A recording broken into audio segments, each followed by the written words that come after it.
Hello दोस्तों, स्वागत है आपका हमारे यूट्यूब चैनल पर। 4 इंच की दीवार बनाते समय अगर आप ये 15 बातें ध्यान रखेंगे तो दीवार में कभी भी क्रैक नहीं आएगा और दीवार बिल्कुल मजबूत से मजबूत बनेगा। जैसा कि आप जानते हैं कि अभी जो स्ट्रक्चर बन रहा है वो फ्रेम स्ट्रक्चर बन रहा है। फ्रेम स्ट्रक्चर का मतलब घर का जितना भी लोड है वो बीम कॉलम पर आना होता है। तो इसमें क्या है, दीवालों पर बिल्कुल भी लोड नहीं आता है क्योंकि सारा लोड तो हमारा बीम बीम कॉलम उठा रहा है।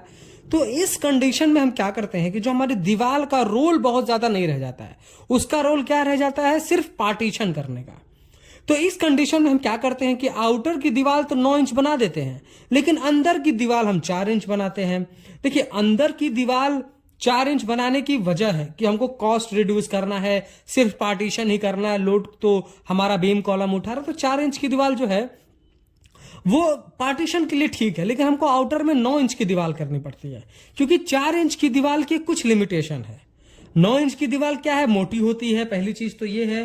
दूसरा, काफी मजबूत होती है। 4 इंच से अगर उसका कंपेयर करें तो प्राइवेसी ज्यादा अच्छी मिलती है और ये भार भी 9 इंच जितना नहीं उठा सकती। इन केस अगर आपका स्ट्रक्चर ऐसा बन रहा है कि आप पहले दीवार खड़ी कर रहे हैं फिर कॉलम बना रहे हैं, वो भी एक तरह का सेमी फ्रेम स्ट्रक्चर है, तो उस कंडीशन में क्या होता है कि दीवारों पर भी कुछ लोड आता है। तो उस कंडीशन में 4 इंच की दीवार एप्लीकेबल नहीं होती। 9 इंच की दीवार है वो काम वहां पे कर जाता है। तो एक तो यह है कि ये भार नहीं उठा सकती 9 इंच, क्योंकि 9 इंच इतना मजबूत नहीं है। दूसरा, ये 4 इंच की दीवार भारी मौसम के मार को भी सहन नहीं कर सकती है, जिसकी वजह से ज्यादा धूप में वो दीवार की तरफ ज्यादा धूप पड़ती है तो वो दीवार अंदर हीटनेस पहुंचाता है, और ज्यादा बारिश होती है तो वो फिर सीलन पहुंचाता है। तो इस कंडीशन में क्या है कि लोड बियरिंग में भी हम इसको यूज नहीं कर सकते 4 इंच की दीवार, इसीलिए हमको 9 इंच की दीवार हो वही लोड बियरिंग में यूज करनी होती है। तो 4 इंच दीवार बनाते समय कुछ मिस्टेक करी जाती हैं, जिसकी वजह से आपके घर में ढेर सारे क्रैक्स देखने को मिलते हैं, पेंट उखड़ने लगता है, प्लास्टर में डैमेज आता है, और प्लास्टर में क्रैक भी हमको ठीक ठाक देखने को मिलता है। तो ये बातें जो आपको बताने वाला हूं मैं, जो मैं आपको बातें बताने वाला हूं, अगर आप इनको फॉलो करके अपने 4 इंच की दीवार को बनाएंगे तो वो मजबूत से मजबूत बनेगी, और जिसका बजट भी कम होगा, और इस जो लोड पर कोई बहुत ज्यादा इफेक्ट ऐसे नहीं आने वाला। तो जब भी आप 4 इंच की दीवार बनाएं तो उसमें सबसे पहला हमारा पॉइंट ये है कि आप जो ईंट यूज कर रहे हैं वो अच्छी क्वालिटी का यूज करें, फर्स्ट क्वालिटी का ईंट यूज करें। जैसा कि आप मार्केट में जान रहे हैं कि बहुत सारी ईंटें अभी जो हमारी रेड ब्रिक ही को ही ले लीजिए तो उसमें 2-3 तरीके की आती हैं। फर्स्ट नंबर की ईंट आती है, सेकंड नंबर आती है, थर्ड नंबर आती है। तो जब भी आपको अपनी दीवार बनानी है तो आप फर्स्ट क्वालिटी का ईंट यूज करेंगे तो वो आपके घर को और मजबूती देगा और दीवार मजबूत से मजबूत बनेगी। दूसरा, चिनाई से पहले क्या करना है कि आपको जो भी ईंट लाए हैं उसको प्रॉपर क्यूरिंग करनी है। अगर आप प्रॉपर क्यूरिंग किए रहेंगे तो जो हमारे ईंट है वो पकड़ बनाती है मोटार के साथ। और दूसरा, अगर आपने चिनाई नहीं करी तो जब हम ब्रिक वर्क करेंगे और 2 ईंटों के बीच में जब मोटार यानी मसाला भरेंगे तो उनका पानी, ये जो दोनों अगल बगल की ईंटें हैं, ये एब्जॉर्ब कर लेंगी और हमारा जो मसाला है, जो हमारा मोटार है, वो कमजोर पड़ जाता है। तो इसलिए क्या करना है कि आपको ईंट को पहले से ही जो है क्यूरिंग कर देनी है, जैसा आपको वीडियो में दिखाया जा रहा है। इससे हमारा ब्रिक वर्क बहुत मजबूत होता है। तीसरा हमारा पॉइंट है कि कभी भी जब आप 4 इंच की दीवार बनाएं तो उसमें आप साबुत ईंटों का यूज करें। आप जब आधे टुकड़े ईंटें यूज करते हैं तो नंबर ऑफ ज्वाइंट बढ़ जाता है। दीवार 4 इंच पहले से कमजोर है, आप उसमें आप आधे ईंटें जोड़ देंगे, नंबर ऑफ ज्वाइंट बढ़ जाएगा, तो वो दीवार और कमजोर हो जाती है।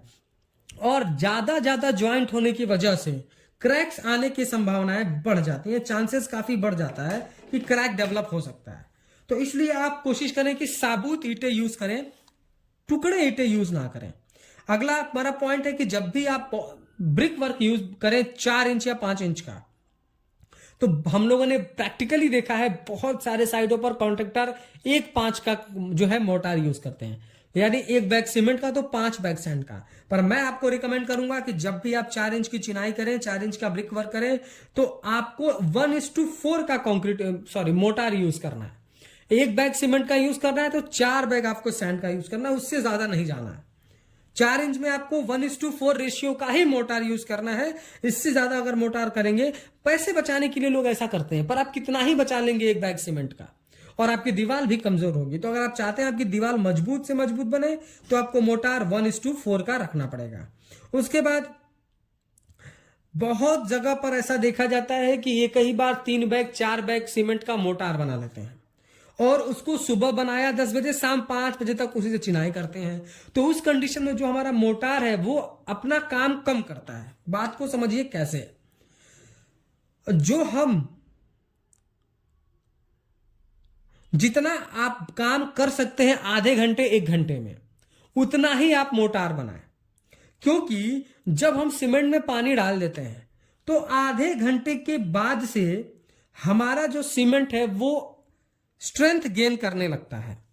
वो क्या करने लगता है, अपनी पकड़ को मजबूत करने लगता है, हीट ऑफ हाइड्रेशन प्रोसेस होने लगता है। और उस कंडीशन में हम क्या करते हैं, मसाला बना करके रख देते हैं, उसमें पानी मिला करके फिर शाम तक यूज करते हैं। तो इस तरीके से आपको नहीं करना है। आप उतना ही मोटार बनाएं जितना आप 1 घंटे पौना घंटे में 30 मिनट में यूज कर पाए। उससे ज्यादा कर देंगे तो सीमेंट पहले से अपना बॉन्ड बनाना स्टार्ट कर देता है, आप पानी मिला करके उसको ढीला करते जाते हैं, तो सीमेंट की प्रॉपर्टीज को भी आप खराब करते हैं। तो आपको क्या करना है कि उतना ही मोटार उतना ही मसाला बनाना है जिसको आप 1 घंटे 2 घंटे के अंदर आराम से यूज कर पाए। बिल्कुल 8-8 9-9 घंटे तक ऐसा आपको काम नहीं करना है। अगला हमारा पॉइंट है कि जब भी दो दीवार जो हम ब्रिक वर्क कर रहे हैं, तो उसमें हमने जो ब्रिक यूज करा, 2 ब्रिक के बीच में, 2 ईंटों के बीच में हमको 10 से 15 mm ही मोटार लगाना है। हमको बहुत मोटा मोटा मसाला नहीं भरना है, और मसाला खूब अच्छे से उसमें कुटाई करके भरना है, अच्छे से उसमें अंदर तक डाल करके मसाला भरना है। बहुत जगह चिनाई हम लोग देखते हैं कि आर पार दिख रहा है, इस तरीके की चिनाई की जाती है, तो ऐसा नहीं करना। 10 से 15 mm का गैप रखे 2 ईंटों के बीच में, और अच्छे से मसाला उसमें फिल कर दें। उसके बाद आपको क्या करना है, जब आप कॉलम पहले बना लें और उसके बाद ब्रिक वर्क करें, तो ब्रिक वर्क स्टार्ट करने से पहले जो हमारा कॉलम है, आप उसके सरफेस को टच करके देखेंगे तो वो बिल्कुल स्मूथ है, और आप उस पर ऐसे ही ब्रिक वर्क कर देंगे तो उस पर क्रैक्स डेवलप हो जाएगा। क्योंकि वो एक तो उसका सरफेस बिल्कुल प्लेन है, वो कंक्रीट है, ये मोटार है, तो उसका जो कॉम्बिनेशन नहीं बन पाता है, वो स्ट्रेंथ नहीं गेन कर पाता है। तो उसका सही तरीका क्या है कि ब्रिक वर्क स्टार्ट करने से पहले आप कॉलम के सरफेस को खुरदरा कर दें, हैकिंग कर दें। हैकिंग कर देंगे तो सरफेस बिल्कुल खुरदरा हो जाएगा। उसके बाद उस पर पानी डाल दें। पानी डालने के बाद आपको सीमेंट की स्लरी यूज करनी है। सीमेंट की स्लरी उस पर कॉलम पे जो आपने खुरदरा किया है, जहां पर आपने हैकिंग करा है, उस पर आप डालें, और उसके सरफेस को जो है बिल्कुल सीमेंट स्लरी से उसको भिगो दें। उसके बाद अपना ब्रिक वर्क स्टार्ट करें मोटार लगा करके, तो आपका बॉन्ड मजबूत से मजबूत बनेगा और ब्रिक वर्क में क्रैक्स डेवलप नहीं होंगे। उसके बाद जब भी आपका ठेकेदार या मिस्त्री ब्रिक वर्क का काम कर रहा हो, तो आप देखिए कि जो जॉइंट्स है ईंटों का, वो अल्टरनेट लेकर चले, जिगजैग लेकर के चले। बिल्कुल एक साइड में, एक सिधाई में अगर ब्रिक वर्क के ज्वाइंट्स रहेंगे तो एक बार क्रैक होगा तो पूरे के पूरे दीवार में डेवलप होगा, और वो दीवार कमजोर है, धक्का लगने से वो दीवार गिर सकती है, और वो दीवार कमजोर हो जाती है, वो उसका एक वीक पॉइंट बन जाता है। तो आपको कभी भी उसका ज्वाइंट अल्टरनेट यानी जिगजैग लेकर चलना है। सबसे इंपॉर्टेंट बात, जब आप ब्रिक वर्क करते हैं तो आप कभी भी ब्रिक ईंटों पे देखिएगा कि जो हमारी ईंट होती है उसके एक सरफेस पे जो भी भट्टे से हम ईंट लाए होते हैं उसका मार्का लगा होता है। तो वो उसका एडवर्टाइज के लिए नहीं होता है, वो होता है बॉन्ड को इंक्रीज करने के लिए। ईंट की एक तरफ को इस तरीके से डीप कर दिया जाता है ताकि आप उसमें मसाले भरें। तो जब भी आप ब्रिक वर्क करें तो ये ईंट का सरफेस है, इसको हमेशा ऊपर की तरफ रखें। इसको ऊपर की तरफ रखेंगे, फिर इसके ऊपर जब ब्रिक वर्क करेंगे तो मोटार, आप इस जो मार्का बना हुआ है इसके अंदर जब मोटार भरेंगे तो वो बॉन्ड को और मजबूत बनाएगा और क्रैक नहीं आने देगा। और अगर साइड आप नीचे रखेंगे तो प्लेन सरफेस होता चला जाएगा, तो क्रैक्स आने की संभावना बढ़ सकती है, तो उसको आप ऊपर रखें। उसके बाद जब भी आप ब्रिक वर्क करें 4 इंच का, तो एक बार में आपको ब्रिक वर्क की चुनाई 3 से 4 फीट तक ही करनी है। बहुत जगह पर देखा था लोग 7-7 फीट तक कर देते हैं किसी तरीके से। उसके बाद क्या होगा कि जब मोटार सूखेगा, जब कॉन्ट्रैक्शन होगा, तो दीवार एक तरफ झुकेगी। जिधर कॉन्ट्रैक्शन होगा उधर दीवार हल्की सी बैंड हो जाएगी। तो इसीलिए जब आप ब्रिक वर्क की चिनाई करें तो आप 3 से 4 फीट तक ही करें, उससे ज्यादा ना करें। उससे ज्यादा करेंगे तो फिर आपको प्रॉब्लम आएगी। अगला हमारा पॉइंट है कि जब आप 4 इंच की दीवार बना रहे हैं तो 3 से 4 फीट चिनाई करने के बाद, जैसा आपको वीडियो में दिखाया जा रहा है, आप कंक्रीट बैंड या सील बैंड प्रोवाइड करें। इसमें आप 2 सरिया डालें और M20 ग्रेड का कंक्रीट बनाएं। 4 इंच की थिकनेस में कुछ इस तरीके से कंक्रीट का बैंड बिछा दें। इससे 2 फायदे हैं। सबसे पहला फायदा तो पूरे के पूरे हमारे ब्रिक वर्क में एक अच्छी पकड़ बनेगी, स्टेबिलिटी आएगी, दीवार मजबूत हो जाएगा। दूसरा, अगर ऊपर कहीं क्रैक डेवलप होता है तो वो नीचे तक ट्रेवल नहीं करेगा, क्योंकि बीच में कंक्रीट का बैंड है तो क्रैक वहां खत्म हो जाएगा। तो इसलिए आप कंक्रीट बैंड प्रोवाइड करेंगे तो वो काफी आपकी दीवार को बहुत मजबूत करेगा। तो ये सबसे इंपॉर्टेंट पॉइंट है। आप जब भी ब्रिक वर्क करें तो कंक्रीट बैंड हर 3 फीट 4 फीट पे आप एक बार जरूर दें। उसके बाद आपको क्या करना है कि लिंटल बीम भी प्रोवाइड करना है।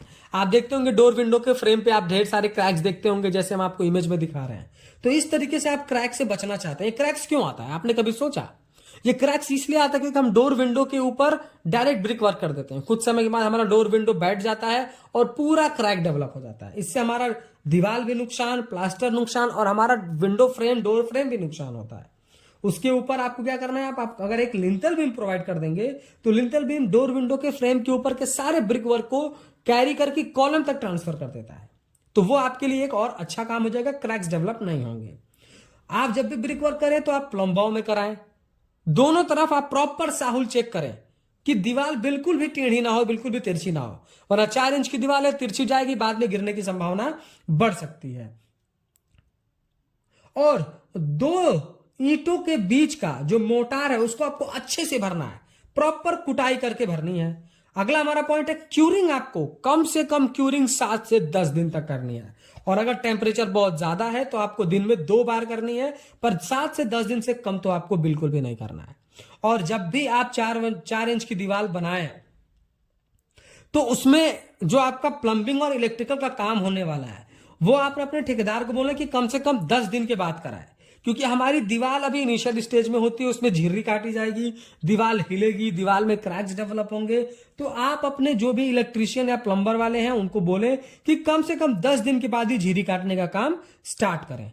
अगर ये जो मैंने आपको 15 पॉइंट्स बताए इसको फॉलो करके आप अपने ब्रिक वर्क को करेंगे, 4 इंच की दीवार को बनाएंगे, तो वो बिल्कुल मैं गारंटी देता हूं बहुत मजबूत बनेगी।